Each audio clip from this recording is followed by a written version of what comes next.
Greetings, greenhouse people. I'm your host, Bill Calkins with Ball Tech on Demand, and on the agenda today is a topic that's pretty cutting edge, and not necessarily because it's brand new in the world of horticulture, but due to the fact that this type of production is expanding and becoming critical to more and more growers all across North America.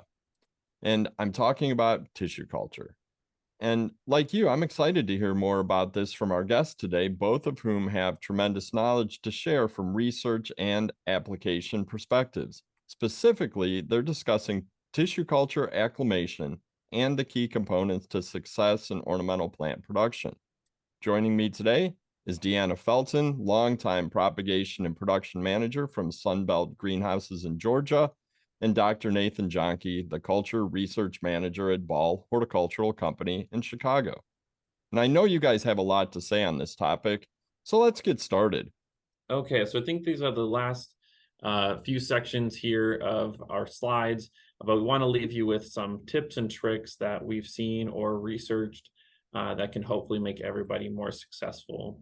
And the use of that is capsule, right? You guys are Yes. using it quite frequently. Yeah, we actually, as we stick it, we apply the capsule, and it helps spread that droplet across that material. It really helps in rehydrating your plants. Yeah, so you'll see this photo right here. Normal water will bead up as a little droplet, but when you put in capsule, it spreads it out over the surface of the plantlet. So think of this as another barrier to dehydration for your plants. And so it definitely helps prevent dehydration. We've got the rate of 2 ounces per 100 gallons on there, which is on the label. Always read the label, and then don't do too high of rate. Do some tests with this, because if you do get this, it can actually melt plants. Again, those tissue culture plants don't have a cuticle, so they're not quite as resistant to chemicals or products you might be applying. A good example of that is rooting hormones. We got a lot of questions in the beginning, and still now, could we still use rooting hormones on this to improve rooting? So we've got powder forms, you've got the Hortus soluble salts, and then Advocate, which is a newer product from Fine Americas.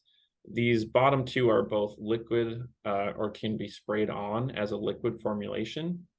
And we did some work with Echinacea. So here's Baja Burgundy, Sangrita, and Tango Tangerine.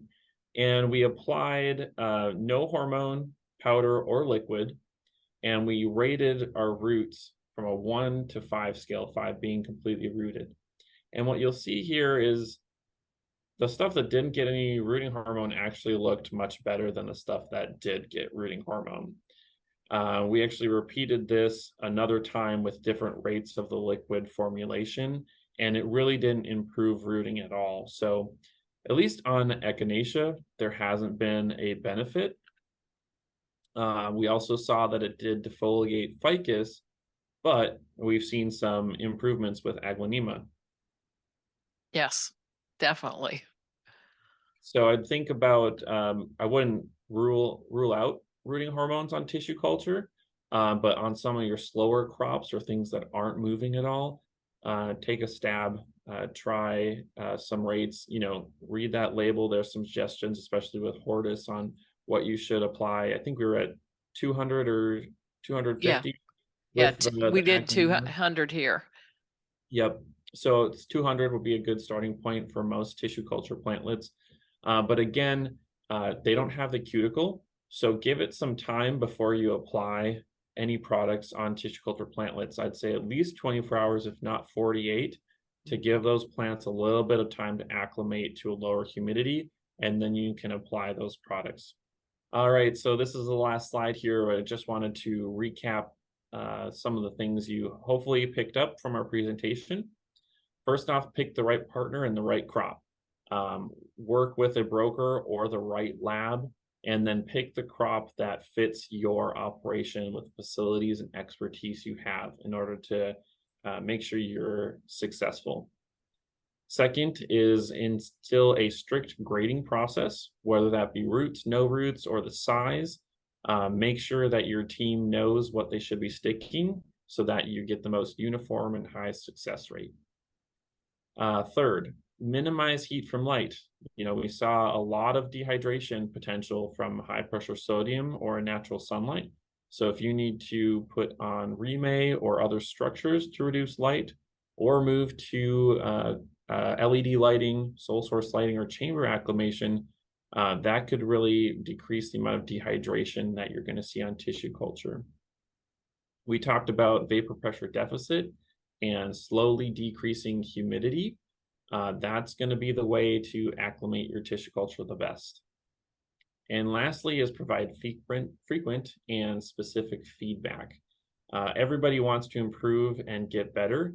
And the only way that we can do that is if we communicate effectively and specific information so that improvements can be made and we can keep building the relationship and success of tissue culture. So with that, thank everybody for listening in. My email's there as well as Deanna's, and feel free to reach out with us with any questions you might have. Thank you. That was awesome, Nathan and Deanna. Thank you so much for sharing this information about tissue culture.